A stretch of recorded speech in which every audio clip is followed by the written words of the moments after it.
에베소서 1장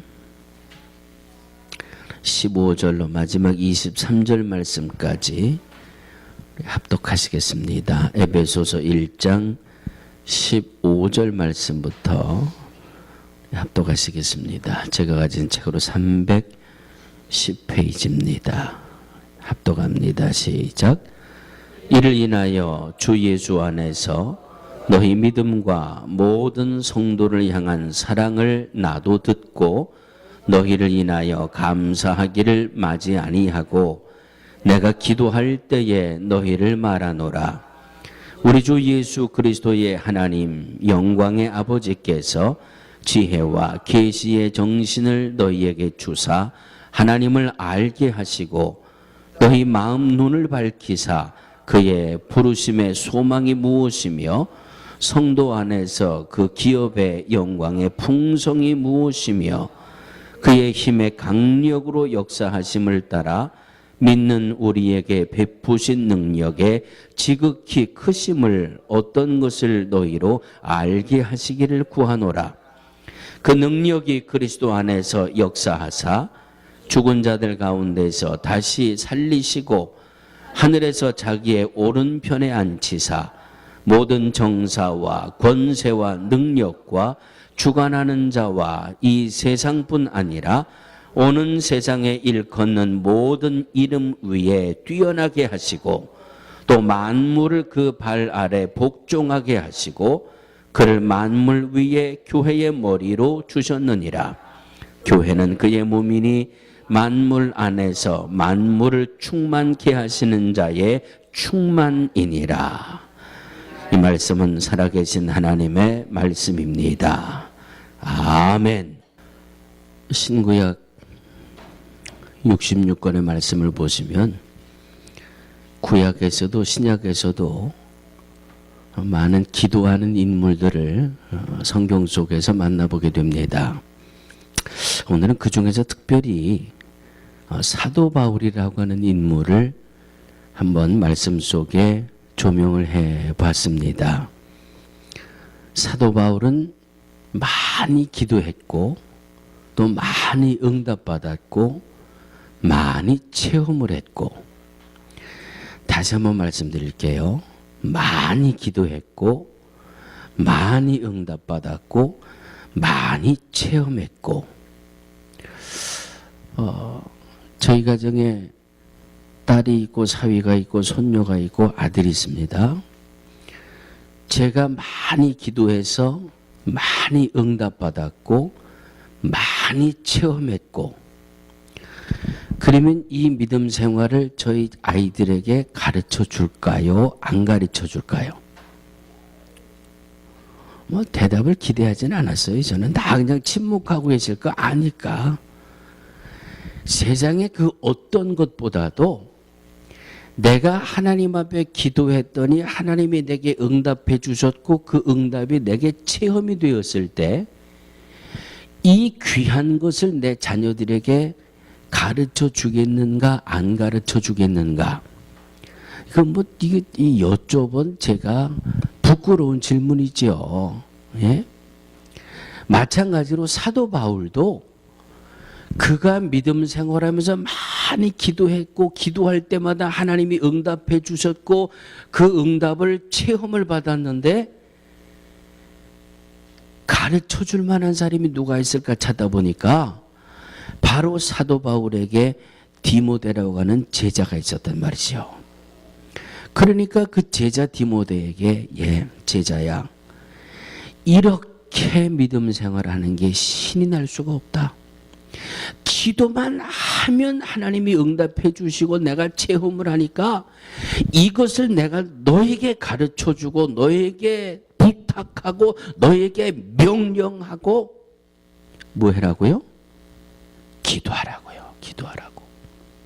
하나밖에 없는 제자 디모데에게 그냥 가르치기만 하는 말씀 속에 기도가 빠진 적이 없어요.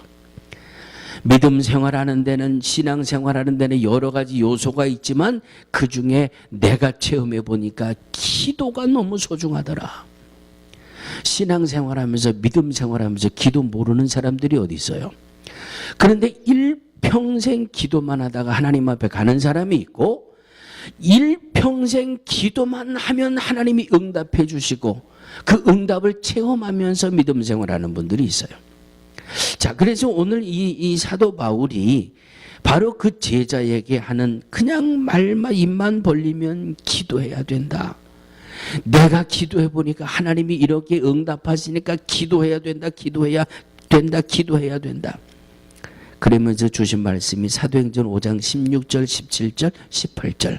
항상 쉬지 말고, 사랑하는 성도들의 일평생 동안 쉬지 말고 기도하시기를 주의 이름으로 축원합니다. 쉬지 말고 기도하라는 말이 어떤 말씀인지 아시겠죠? 그냥 틈만 나면 기도하는 거예요.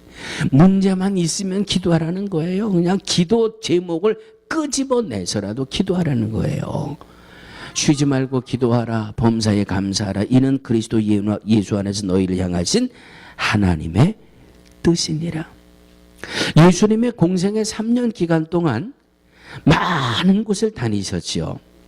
많은 곳을 다니면서 천국 복음을 전하시고, 그래서 복음을 듣고 온 이들을 또 말씀으로 양육하시고, 그 중에 병든 자들을 예수님이 다 치료해 주시고, 가정에 문제가 생긴 것 다 해결해 주시고, 이 사복음서에 나와 있는 예수님의 공생의 기간을 한참 묵상하다 보면, 오늘 현대 목회자들이 목회하다가 바빠요.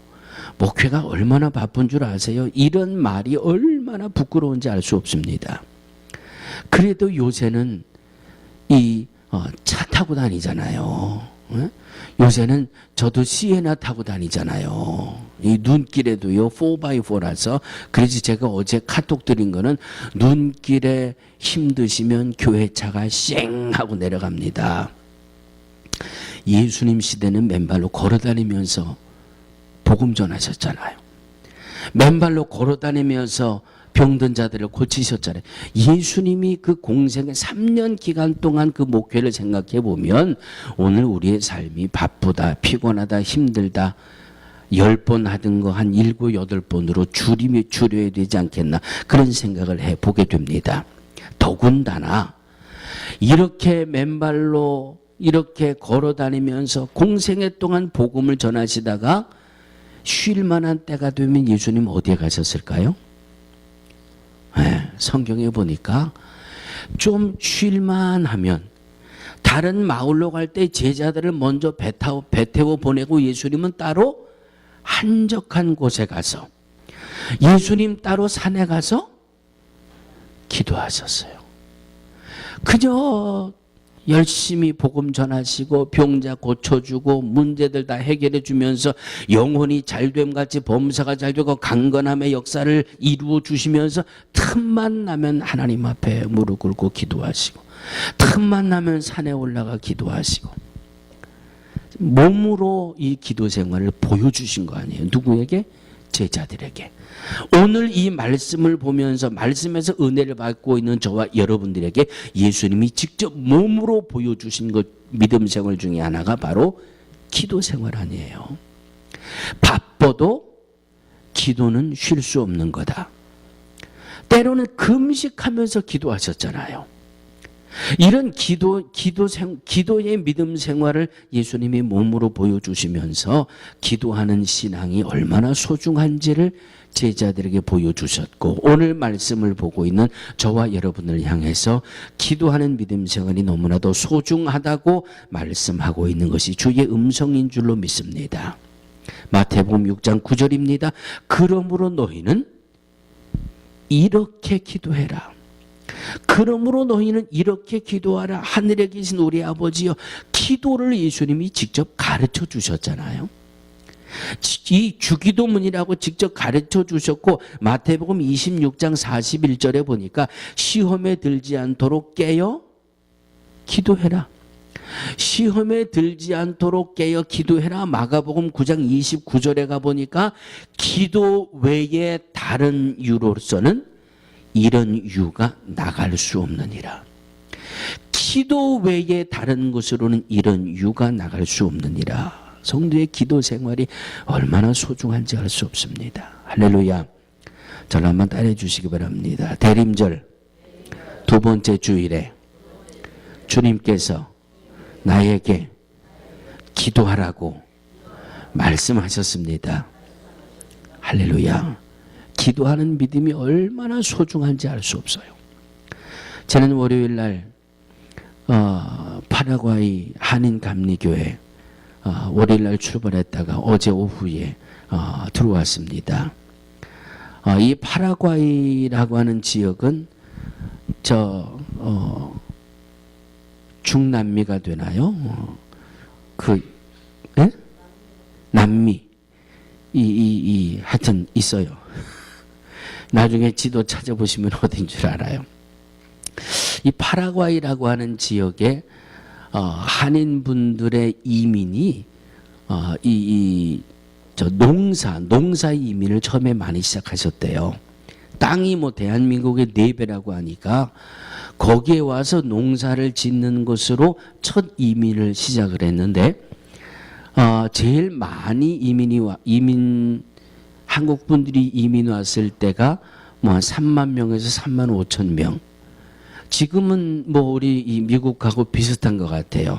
다 역이민으로 한국으로 돌아가는 분들이 있는가 하면 요즘은 뭐 미국만 이민을 안 오는 게 아니라 이 파라과이 지역도 요즘 이민을 안 가는 것 같아요. 왜냐하면 한국보다 워낙 못 사는 나라니까 굳이 뭐 못 사는 나라 가서 꿈을 펼치려고 이민을 갈 필요가 없겠지요. 그래서 이 파라과이 우리 한인감리교회가 파라과이에서 제일 큰 교회였어요. 제일 큰 교회고 지금도 자체 교회가 우뚝 세워져 있고 그 뒤에는 교회에서 운영하던 병원 건물도 있고 하여튼 파라과이 한인회에 한인들이 제일 많이 모이는 교회였었는데 어느 날 파라과이 한인회에서 한 연말에 한인회의 중요한 분들이 모여서 파티를 했는데 그때에 우리 파라과이 한인감리교회에 파라과이 한국 영사도 나오고 뭐 웬만한 분들은 다 그 교회를 출석을 하는데 그분들이 이제 한인회 이름으로 모여서 연말에 파티를 벌였답니다. 연말에 파티를 벌였는데 이 파라과이 교회에 한 집사님 가정에 남매가 있었는데 이 한인회에 나가서 파티를 하고 들어와 보니까 두 아이들이 다 살해를 당했어요. 아마 기억을 하시는 분도 계실 거예요. 남매가 다 살해를 당해서 둘 다 죽었는데 누가 우리 그 집 아이들을 죽였는가? 그 부모들이 생각을 하는 거예요. 우리 집은 아무도 마음대로 들락날락할 수가 없는데 그 교회에 나오는 고등학생 하나가 뭐 오빠 동생 뭐 형 동생 하면서 자기 아이들하고 그렇게 친하게 지냈대요. 그래서 아무리 생각해봐도 우리 집을 마음대로 들어올 수 있는 아이는 걔밖에 없다. 자, 이게 소문이 나갈까요 안 나갈까요? 말이라는 게 이래서 무서운 거예요. 혹시 그 아이가 그랬을지도 모르겠다고 한 말이 경찰에 나가 조사하는 이야기 중에 그 집 아들을 또 불러다가 조사를 하니까 이게 교회가 싸움터가 나고 전쟁터가 나고 네 아들이 내 아이들을 죽였다 안 죽였다 싸움을 나서 이 사람이 상처를 받고 교회를 떠나고 저 사람이 상처를 받고 떠나고 교회가 그냥 흔들흔들하고 있는데 한 3년인가 지났다가 그 교회의 재정부장이 또 죽음을 당했어요. 그 교회가 2, 3년 사이에 막 사람들이 죽어나가니까 이상한 소문이 돌기 시작하더라는 겁니다. 저 교회 못 나가겠다. 교회 다니는데 왜 사람이 죽어나가냐. 이런 소문이 들고 교인들도 하나씩 떠나가고 그러면서 교회에서 운영하던 병원도 네 건이 내 건이 싸우다가 그게 또 말썽이 나서 교회 문을 닫아버리고 이 파라과이에서 제일 많이 모이고 제일 뜨겁게 은혜 생활하던 이 파라과이 한인감리교회가 지난주에 가보니까 세 가정인가 모인대요. 교회 다 떠나가고. 그래서 전임자가 한 7년을 목회하다가 더 이상 견디지 못해가지고 한국에서 새로운 목회자를 오게 해놓고 이제 이 목사는 떠나고 새로운 목사를 오게 하는 인사구역회를 지난 주간에 가서 이 행정적인 일을 처리를 하고 왔습니다. 교회가 참 건물이 너무너무 멋져요. 예배당 안은 또 너무너무 은혜스러워요. 그런데 그 교회를 다 이래서 떠나가고 저래서 떠나가고 이래서 교회 안 나오고 저래서 안 나오고 구역회 할 테니까 교회 대표 나오세요 그랬더니 3분 나와 앉아 있더라고요. 권사님 1분에 남자 집사님 2분. 참 3분이 앉아서 이 전임 목사님을 보내고 새로운 후임 목사님을 받는다고 이 구역회를 한다고 나와 앉아 있는데 그 모습을 보니까 마음이 얼마나 아픈지. 제 마음에 왜 아팠는 줄 아세요? 그 마지막까지 교회를 지키고 마지막까지 그 교회를 붙들고 교회를 다시 세워보겠다고 하는 그 권사님과 집사님의 믿음이 보여서 너무너무 귀해가지고 마음이 막 찡해요. 교인 세 가족 모여가지고 아무리 8호가이라고 해도 목사님 사례를 어떻게 하겠어요? 자세한 거는 제가 물어보지 않았습니다만은 그래도 새로운 목사님을 모시고 교회를 지키겠다고 하는 그 모습이 얼마나 귀하고 은혜스러웠는지 회의를 하러 갔다가 제가 은혜를 받고 왔어요. 새로 부임한 목사님이 이명훈 목사라고 하는 분인데 목사님 우리 가족입니다 하고 소개를 하는데 이 파라과이 한인감리교회 새로 부임한 목사님 오늘 제가 너무 안타까워가지고 우리 목회단장에 제가 사진 넣어드렸죠. 그 사진이 그 목사님이고 그 목사님 가족이에요. 제 집사람입니다. 제 큰애입니다 하고 큰아이를 소개하는데 이제 국민학교 이 초등학교 4학년입니다. 4학년이니까 한 10살 11살쯤 됐더라고요. 요 아이가 둘째입니다. 요 아이가 셋째입니다. 요 아이가 넷째입니다 하는데 세상에 아이가 넷이 딸린 목사가 이 파라과이 감리교회에 와서 한번 도전해 보겠다. 한번 뜨겁게 목회를 해보겠다고 와서 자기 가족을 이렇게 소개를 하는데 이야 젊은 목사가 글쎄요 젊은 목사라고 하니까 좀 우습네. 저도 젊은 목사인데 와가지고 엄마 아빠 따라서 쫄망쫄망 아이 넷이 그냥 아무것도 모르고 따라와서 철부지들이 그냥 목사님이라고 하니까 안녕하세요 하고 인사하는데 얼마나 딱해 보이던지. 야 너희들 이 낯설고 물설은 이 파라과이라고 하는 나라에서 생활도 딱 보니까 계산이 안 나오는 그런 그 상황에서 어떻게 너희들이 여기서 버텨내겠니? 참 딱해요. 그런데 이 구역회를 다 마치고 나서 이 목사님하고 대화를 하는 중에 목사님 우리들 신학교 다니면서 배운 거 많잖아. 목회는 어떻게 해야 되나 이런 목회도 있고 저런 목회도 있고 이렇게 저렇게 다 그런 방법이 있는데 목사님은 어떤 방법으로 여기서 목회를 할 거야? 그랬더니 머뭇머뭇하고 대답을 잘 안 하더라고요. 그래서 글쎄 내가 보니까 교회 역사도 깊고 또 과거를 추억하는 그런 추억하는 모습들도 있고 또 너무 상처받은 그런 식구들도 많고 다 상처받고 떠나간 그런 교회 식구들도 많은데 글쎄 내가 보니까 목사님 목회하는 게 기도밖에 없을 것 같다. 기도하고 또 기도하고 또 기도해서 성령이 목사님의 목회에 동행해 주셔야지. 그래야 목회가 되지.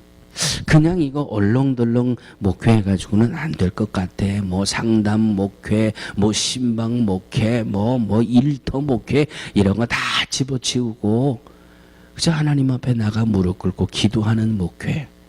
그래야 그 받았던 그 아픔의 상처들을 목사님 무슨 말로 위로하겠어? 이제 이민 생활 1년을 했어, 10년을 했어.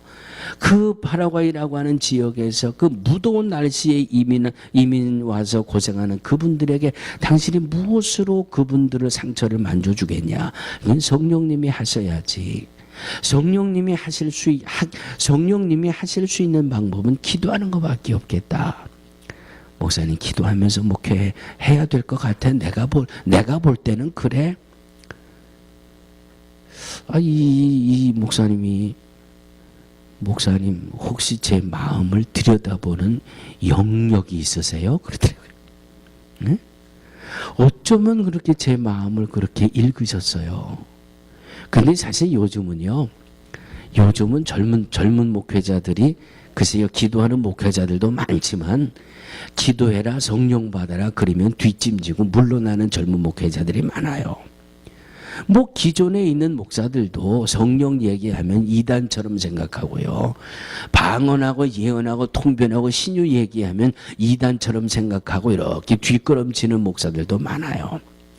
그런데 이 세 가정 네 가정 앞에 놓고 목회하겠다고 와 있는 이 목사가 쫄망쫄망 아이 넷 달고 와서 목회하겠다고 하는 그 목사가 목사님 저도 기도밖에 방법이 없다고 생각을 하고 기도하고 성령님이 도와주셔서 내가 이 목회를 감당할 수 있을 것 같습니다.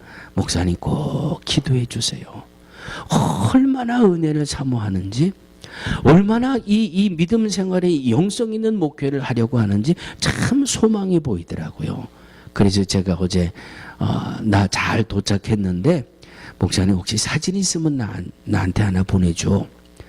기도하겠다고 하는데 그냥 놔둘 수 없잖아요.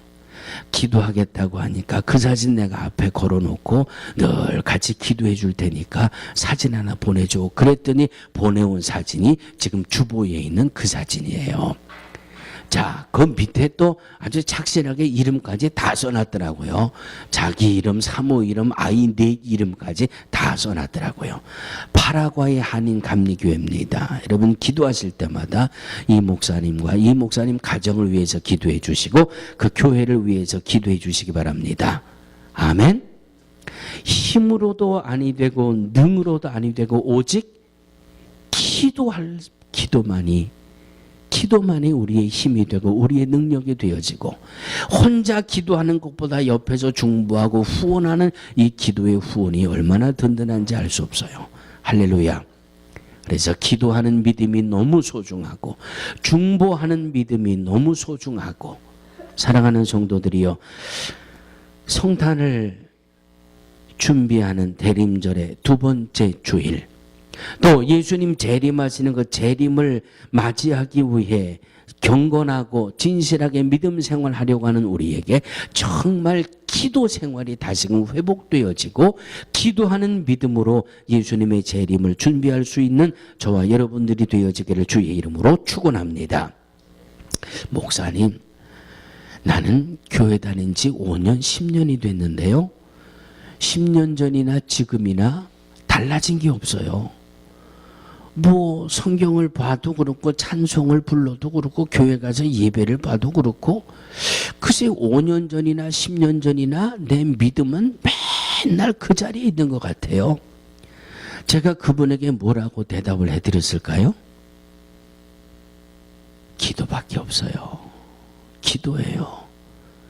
5년 10년 동안 5년 전에 기도 생활하던 거하고 5년이 지난 지금 기도 생활하는 거하고 혹시 달라진 거 있습니까? 아유 목사님 내가 뭐 기도할 줄 알아요. 그냥 남 기도할 때 같이 기도하는 거죠. 우리의 믿음과 신앙이 성장하는 이 방법 중에 기도가 아주 소중한 방법이에요. 또 하나님이 주시는 복을 받을 수 있는 특권도 기도입니다. 반면에 우리들이 이 땅에서 믿음 생활하면서 해야 될 의무도 역시 기도입니다. 하나님 앞에 기도하기 위해 무릎 꿇을 때 언제 하나님 앞에 기도하세요? 언제 하나님 앞에 기도하세요? 문제 생기면 기도하잖아요. 언제 하나님 앞에 기도하세요? 병들면 기도하잖아요. 누군가 힘들다고 부탁하면 중보하기 위해 기도하잖아요. 하나님 앞에 기도하기 위해 무릎 꿇을 때는, 하나님 앞에 가슴을 치며 통곡하고 울고 불고 기도할 때는 하나님 나 병들었으니까 살려주세요. 하나님 나 이런 죄 지었으니까 용서해 주세요. 하나님 앞에 기도하려고 무릎 꿇을 때에는 죄투성이에요. 부족한 것 투성이에요. 약한 것 투성이에요. 그러나 기도를 마치고 일어설 때에는 죄 때문에 괴로워하던 것이 용서함 받고 새로워진 모습으로 일어나는 것이고, 병든 몸을 가지고 하나님 앞에 기도할 때 이 약하고 부족했던 모습이 기도를 마치고 일어날 때에는 하나님이 주신 고침의 증거를 갖고 일어나고, 하나님이 주시는 해결의 증거를 붙들고 일어나고. 할렐루야. 이것이 우리의 기도 생활이에요. 이렇게 기도 생활하고 이렇게 응답이 쌓이고 이렇게 체험이 쌓이는데 믿음이 제자리 걸음할 리가 없지요. 5년 전에 하루에 1시간 기도하던 분 5년 지났는데도 하루에 1시간 기도하면 그 믿음은 거기에 머물러 있을 수밖에 없는 거예요. 1시간밖에 은혜를 못 받았으니까 1시간만큼 체험한 것밖에 없으니까. 10년 전이나 지금이나 10년 전에 내가 하루에 그저 이 식기도하고 아침에 일어나서 저녁에 잘 때 기도한 것, 10년이 지난 지금에도 아침에 눈 뜨면 기도하고 밥 먹을 때 3번 기도하고 잠자기 전에 1번 기도하고, 그런 그 믿음이 10년 전이나 지금이나 그 자리에 머물 수밖에 없지요. 믿음이 자라고 신앙이 자라고 주의 일을 능력 있게 감당할 수 있는 그런 힘은 바로 기도 생활에서 오는 것 믿으시기를 주의 이름으로 축원합니다. 밤중에 이 목사님이, 목사님 좀 한번 나와보세요. 좋은 거 보여드릴게요. 그러면서 차를 타고 쭉 가는데 이 파라과이에서, 한국으로 얘기하면 경부고속도로래요. 파라과이에서 제일 잘 닦아진 고속도로. 그 고속도로를 밤에 차를 타고 쭉 가는데 양쪽에 후라시를 들고 깨끗하게 옷을 차려입은 사람들이 남녀노소를 불문하고 전부 어디론가 길을 걸어가더라고요. 밤중에. 동네마다 폴리스들은 차를 가지고 나와서 이 자전거를 타고 나와서 교통정리를 하고, 수많은 사람들이 그냥 어디론가 향해서 걸어가고 있고, 또 어떤 사람들은 길바닥에 그냥 그룹을 지어서 누워 자고.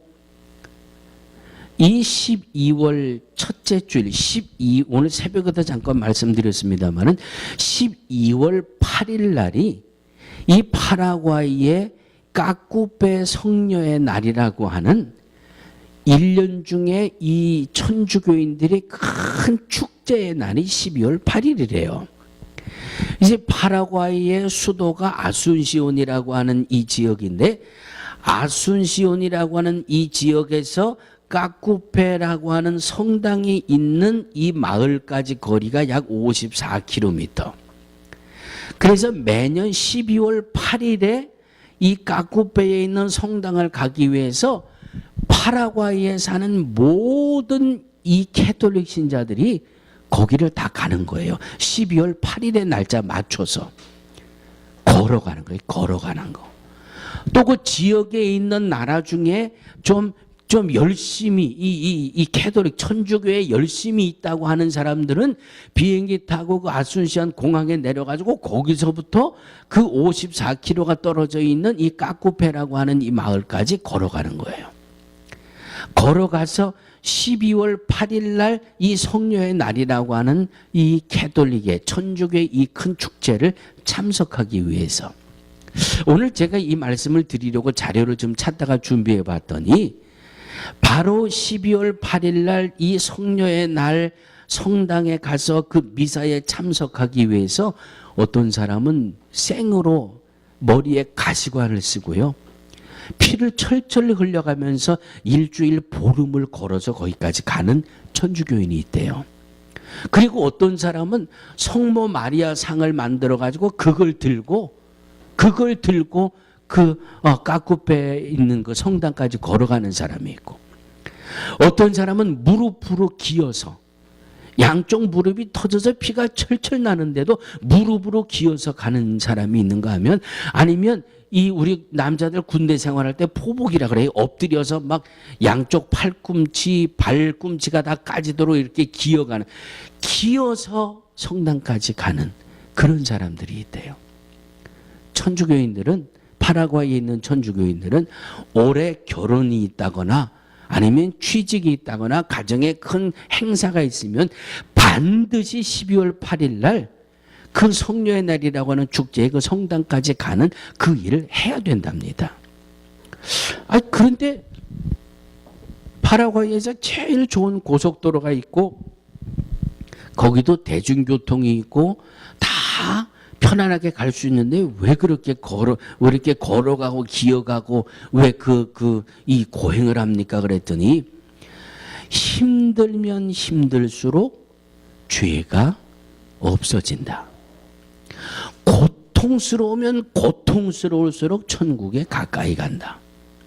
그런 믿음이 있기 때문에 그 까꾸페 성당까지 걸어가고 기어가고 엎어져서 가고 그런다는 거예요.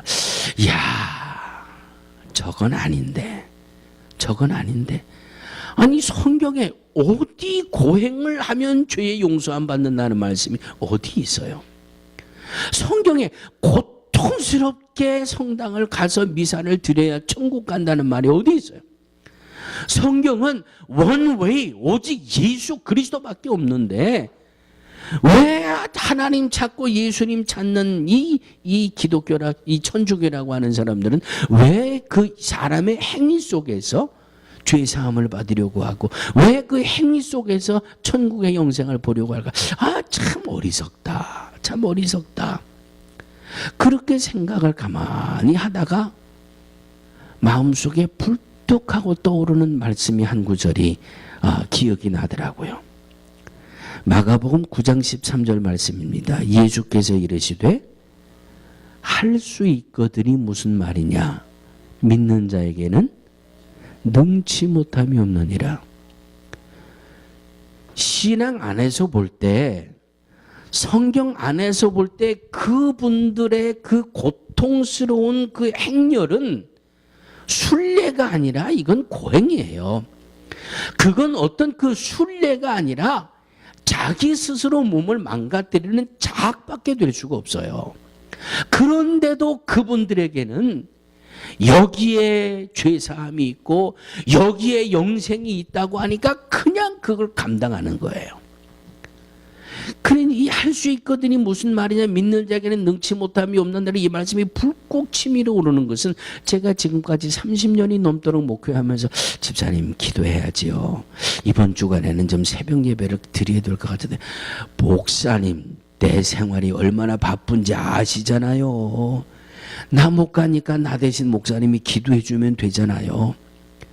얼마나 많은, 그렇게 대답하는 얼마나 많은 분들을 만났는지 제가 다 헤아릴 수도 없어요. 권사님 되면 그래 1년에 11조, 1년에 365일 중에 그래도 36일 정도는 1년에 360 새벽 예배 드려야 될 거 아니에요. 목사님 나 장사하는 거 아시잖아. 이 장사가 얼마나 정신없는데, 예? 하루 내가 시간 나면 내가 이 피곤한데 좀 쉬어야지 새벽에 교회를 나가요. 아유, 그건 말도 안 돼요. 나는 못해요.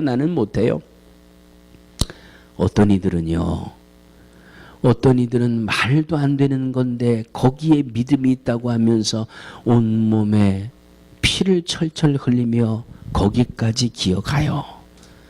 거기까지 가시관을 뒤집어 쓰고 가요. 그런데 우리는 이렇게 기도하면 이렇게 주겠다라고 하는 응답의 약속이 있는데도 피곤해서 기도 못하고요, 몸이 아파서 기도 못하고요, 이래서 기도 못하고요, 그러면서도 할 수 있거든이 무슨 말이냐? 믿는 자에게는 능치 못함이 없느니라. 아멘. 얼마나 이중적이에요. 얼마나 온당하지 않아요.